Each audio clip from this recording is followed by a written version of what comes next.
Hi, thank you for coming. My name is Christopher Phillips. I'm a first year at the college. My question is for Mr. Stelter.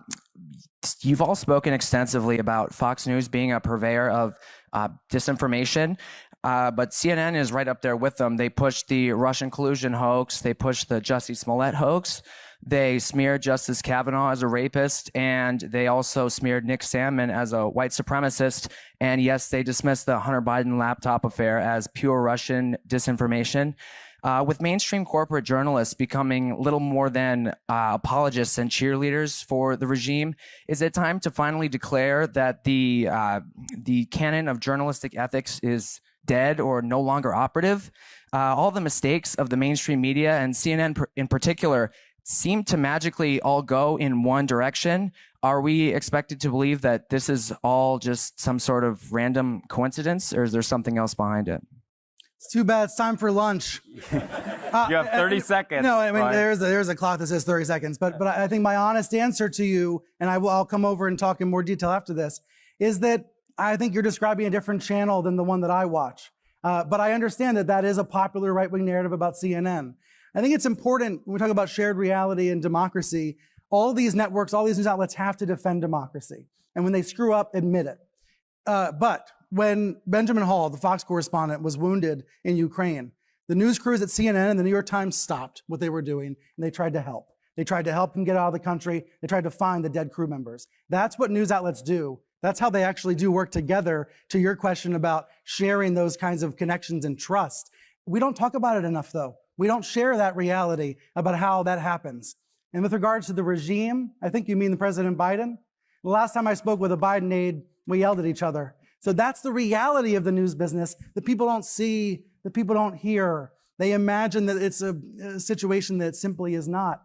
But I think your question, it speaks to the failure of journalism to show our work and show the reality of how our profession operates.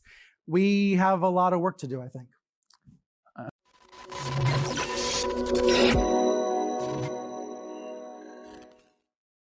Brian Stelter tossed into the potato fryer there, came out like a crispy waffle fry from Chick-fil-A, and that little student, college student, a freshman, his name's Christopher Phillips, snacked him up with a little cup of Polynesian sauce.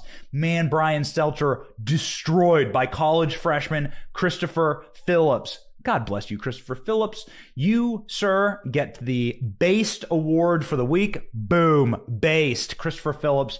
Look at that. Just destroyed Brian Stelter.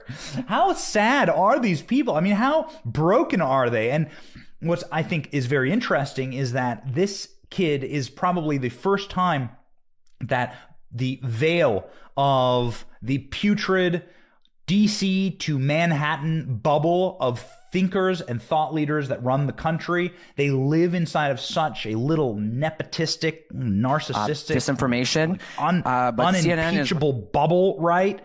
And the groupthink and the hive mind and the NPC nature of these people is so utterly depressing. It's so embarrassing, and it's how you get to the place where we are right now. There should have been a reckoning with Donald Trump where they said, wait a second, we said Hillary Clinton was going to win 40 states. Now Donald Trump is president. Maybe we're the baddies. Hans, are we the baddies?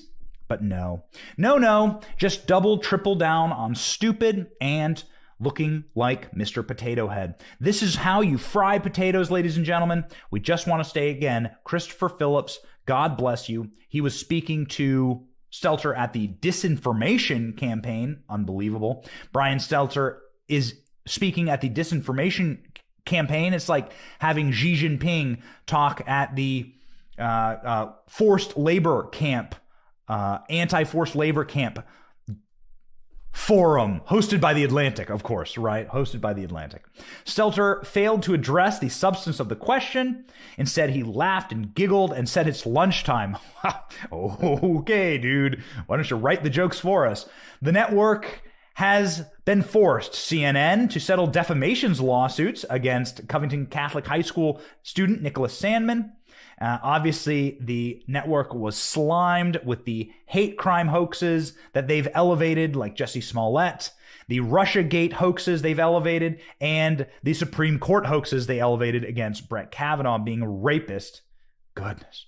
Additionally, CNN famously spiked the New York Post bombshell reporting on Hunter Biden during the final weeks of the 2020 presidential election, and we'll have a lot more of that to talk about this coming week, ladies and gentlemen. We've been given some information and a little bit of intel on what's really happening behind the scene with Hunter Biden's laptop and where we're going to go from here. We've been working to speak with some of the top sources we have in law enforcement and in the Congress to find out what happens next. And we'll have some very exciting updates to bring you next week. Thank you for watching. We are 100% independent news. Are you sick of being lied to? We certainly are. That's why we started this channel. But we can't do it without you. We can't keep going without your help.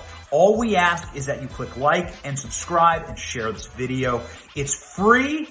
And it keeps us going, it keeps us growing, and it keeps us getting the truth out there to break the rotted corporate media infrastructure that wants to lie to you every single day, wants to corrupt your narratives, your truth, your story, and your very society. So support us by clicking like, clicking subscribe, and thank you, Patriots.